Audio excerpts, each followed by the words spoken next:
So the astute will recognise that we are back in the front room. And I have been working this morning doing some stuff. I have to admit it has been absolutely zero productive, though, because everything I was doing this morning I really can't. Well, hit the delete button numerous times. But c'est la vie, that's how things go sometimes. Writer's block and all that sort of jazz. Anyway, the reason why you see the S50 out here is because I've actually been using the S50 this morning. For the last hour or so, I've been going through a whole list of things that I need to do to this keyboard to bring it back to full life and rude health, like that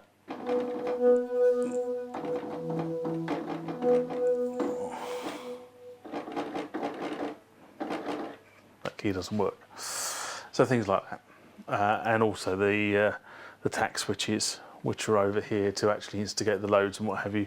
So you have to press that key there. As you can see, here was it. Let's do that.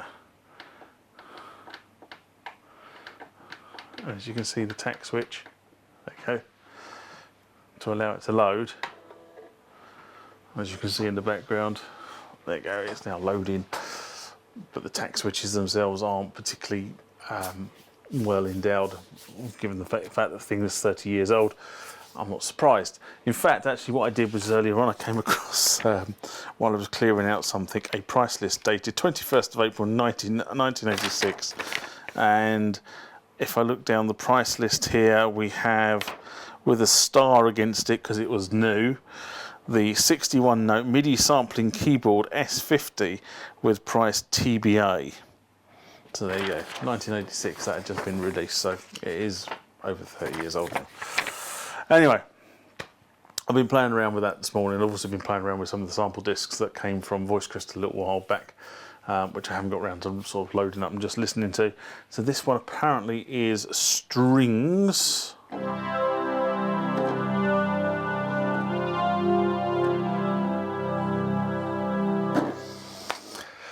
Atypical string sound, obviously, from that era. But we're not going to talk about the S50, although I may come back to the S50 a little bit later on, purely because it's not plugged into this thing. So you get the you're getting the sound through the speakers behind me. You're not getting sound directly DI'd into the video. But what we are going to talk about today is, who is Philip Rees? Now, many people have not a clue who Philip Rees was. In fact, unless you were actually a studio tech or involved in building the MIDI side of your rig, you probably wouldn't have had any reason to know who Philip Rees was.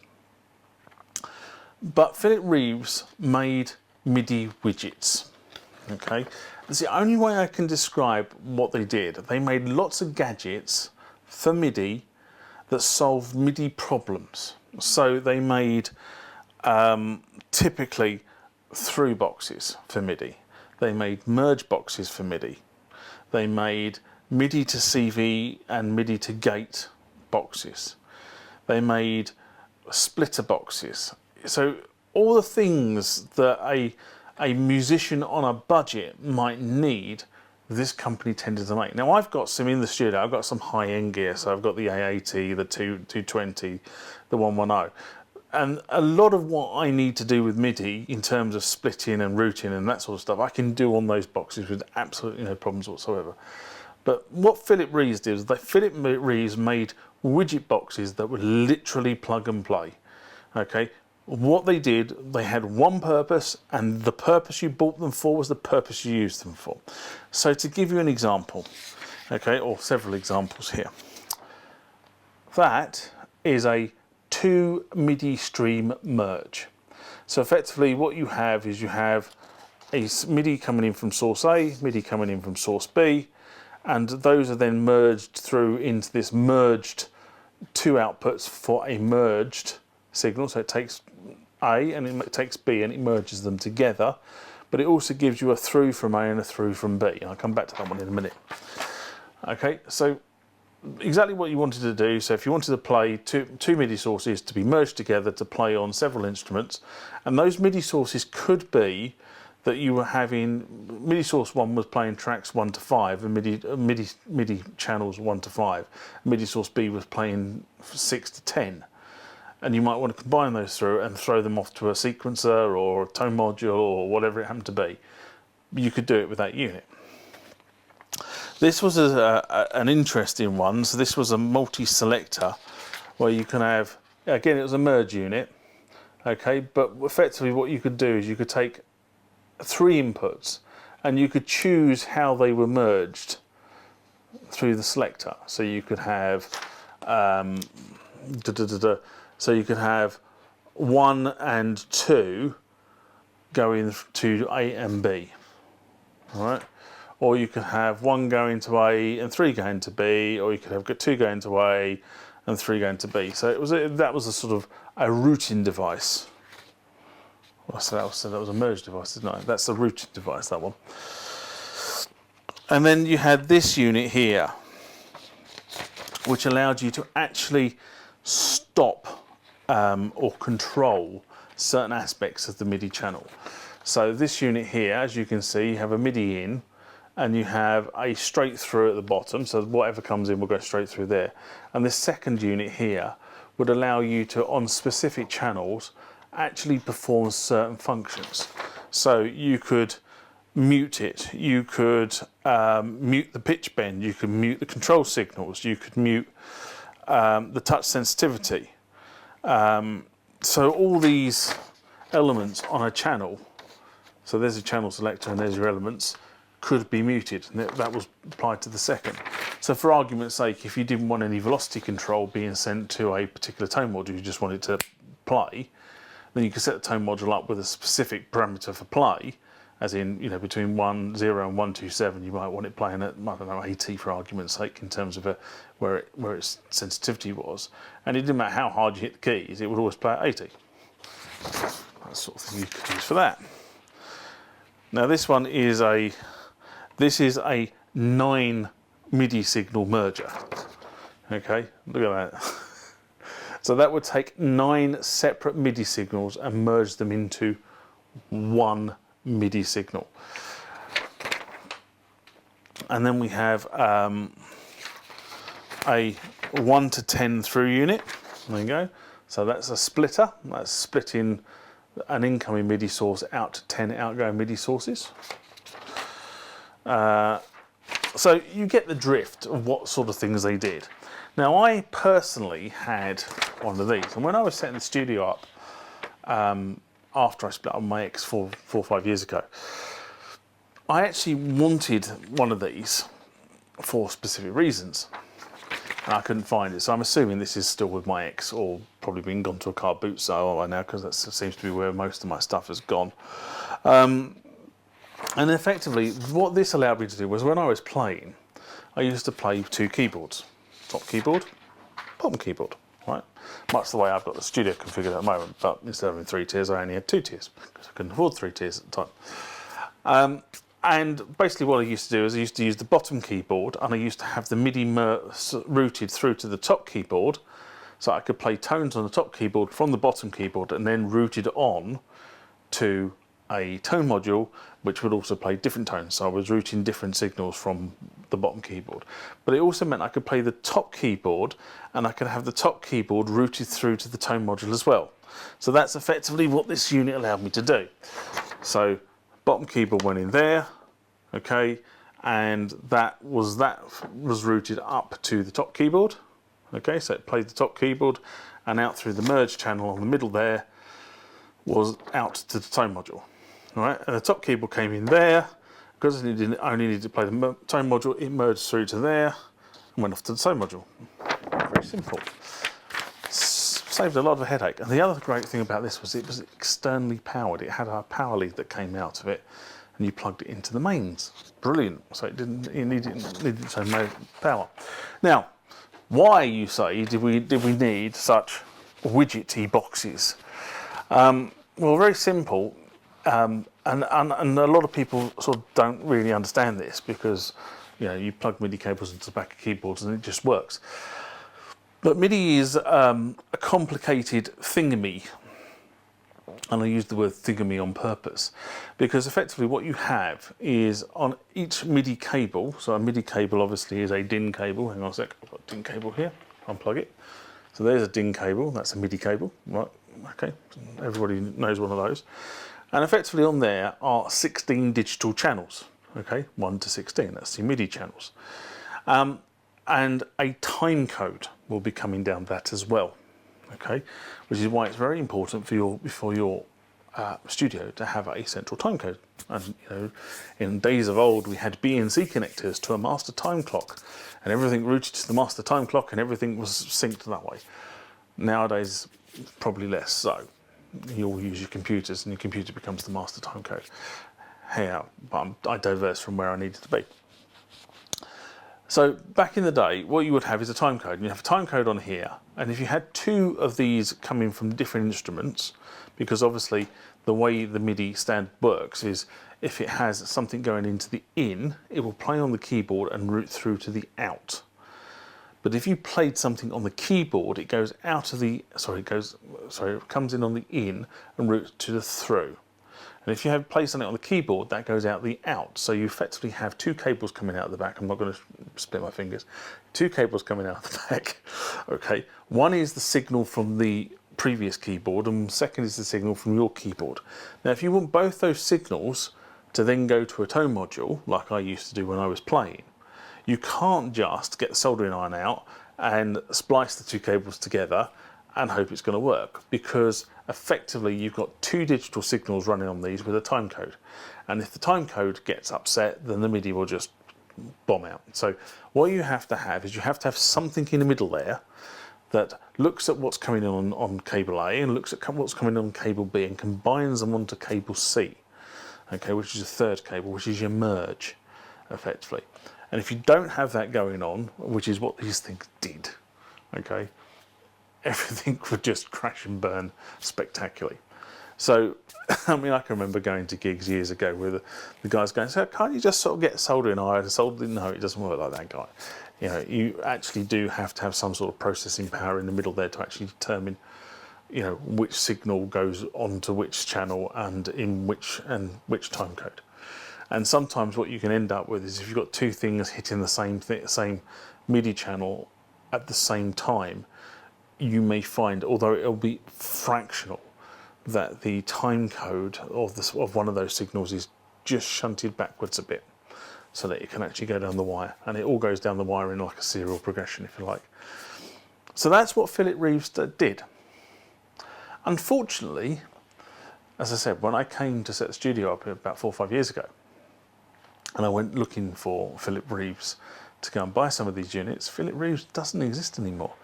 In actual fact, Philip Rees, the website still exists. You can still go to philiprees.co.uk, I think it is, and you can see on the website, you can see pictures of all these lovely units, but they don't sell them anymore. In fact, they actually stopped selling them in 2005. There was a statement on the website saying that, you know, they stopped the MIDI business in 2005, which is such a shame.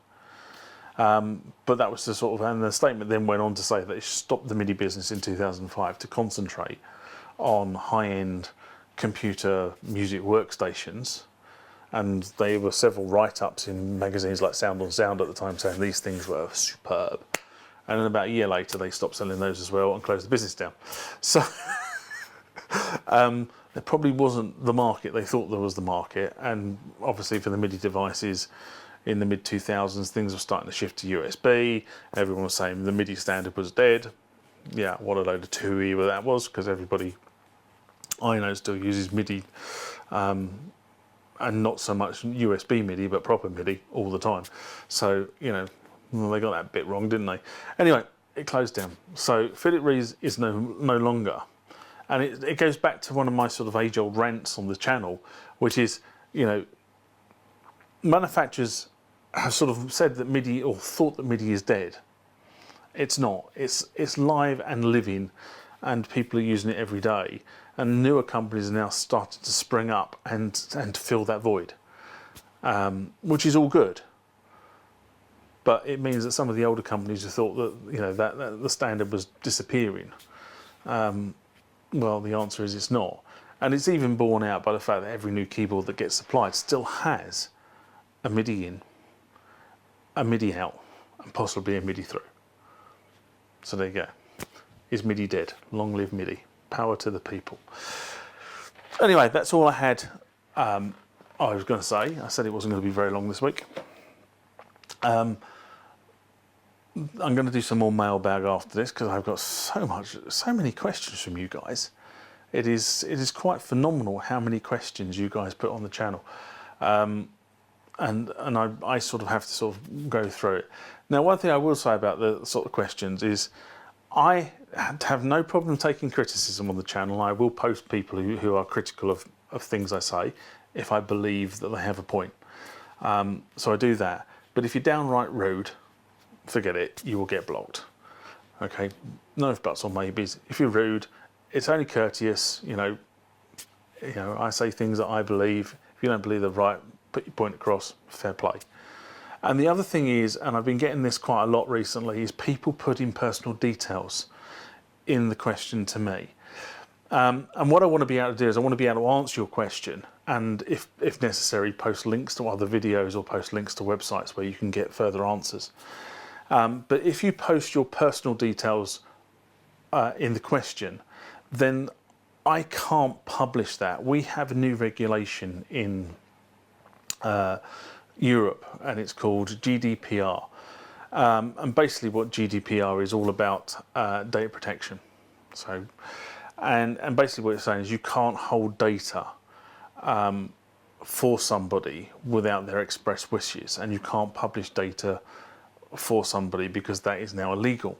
So looking at this from a very sort of high level view, I think, and there's probably an argument I could make, but looking at this from a very high level view, if you were to put your details in a question and I responded to that question, at which point your details become public, then I am publishing your details to the world. And the way I read this GDPR standard, and I've had to register for GDPR for something else, the way I read this GDPR standard is I am then breaking the law. So if you put your personal details into a question to me, then I apologise, but I can't publish your question.